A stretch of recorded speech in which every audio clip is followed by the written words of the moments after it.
امام ابو حنیفہ رحمۃ اللہ علیہ شام کا وقت ہے، بیٹھے ہوئے ہیں، خادم آیا، دن بھر کی کمائی کا حساب سامنے رکھ دیا، کپڑے کا بیوپار تھا امام صاحب کا بہت بڑا، اتنی ساری رقم۔ اسی اثنا میں ان کا بیٹا آیا، امام صاحب نے پوچھا کہ بیٹے آج کیا پڑھ کر آئے ہو؟ کہا میں نے سورہ فاتحہ یاد کی، چھوٹا تھا، سورہ فاتحہ یاد کی ہے۔ کہا سنا، اس نے سورہ فاتحہ سنا۔ خادم کو حکم ملا یہ ساری رقم اٹھاؤ اور اس کے استاد کو لے کے آ جاؤ۔ وہ خادم لے کے دوڑا امام صاحب کے اس بچے کے استاد کے پاس۔ وہ استاد اتنی بڑی رقم دیکھ کر پریشان ہوئے، وہ دوڑے دوڑے امام صاحب کے پاس آئے، کہا امام صاحب یہ روپیہ آپ نے اتنی درہم و دینار کس لیے بھیجے ہیں؟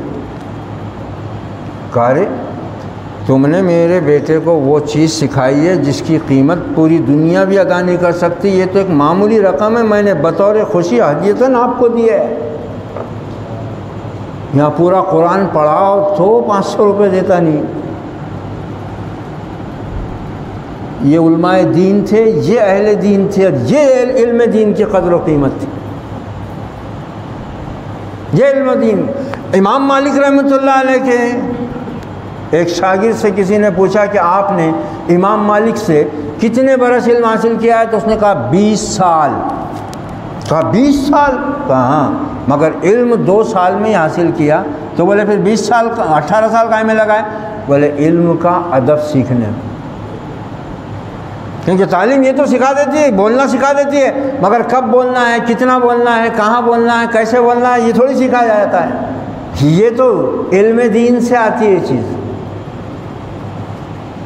یہ ادب علم دین سکھاتا ہے۔ نبی اکرم صلی اللہ علیہ وسلم تشریف فرمائے، صحابہ بیٹھے ہوئے ہیں، آپ نے پوچھ لیا میرے صحابہ درختوں میں ایک درخت ایسا ہے جو مسلمان کی مثال ہے، مسلم کی مثال ہے، مسلم کی مثال اس درخت کی طرح ہے، اس کے پتے کبھی نہیں جھڑتے۔ صحابہ سوچنے لگے، ابن عمر رضی اللہ عنہ کی روایت ہے بخاری شریف کی، صحابہ نے غور و فکر کیا کہ بھئی کون سا درخت ہو سکتا ہے۔ حضرت عبداللہ ابن عمر رضی اللہ عنہ، دیکھو ادب، علم اور ادب کیسا ایک ساتھ چلتے ہیں۔ حضرت عبداللہ ابن عمر رضی اللہ عنہ فرماتے ہیں میرے جی میں آ گیا کہ یہ تو کھجور کا درخت ہے، مگر مجھے بتاتے ہوئے شرم آئی۔ کیوں آئی شرم حضرت ابن عمر رضی اللہ عنہ کو؟ کوئی غلط بات تھی؟ غلط بات تھی؟ اہل علم نے اس کی تشریح یوں بیان کی ہے کہ یہ تھا ادب۔ ابن عمر چونکہ کم عمر تھے اور وہاں پر بڑے بڑے عمر کے صحابہ بیٹھے ہوئے تھے، خود ان کے والد حضرت عمر بھی بیٹھے ہوئے تھے، اس لیے انہوں نے بطور ادب مارے شرم کے جواب نہیں دیا۔ اور جب صحابہ نے پوچھا کہ یا رسول اللہ آپ ہی بتائیے وہ کون سا درخت ہے، آپ نے فرمایا ہی النخلۃ، وہ کھجور کا درخت ہے۔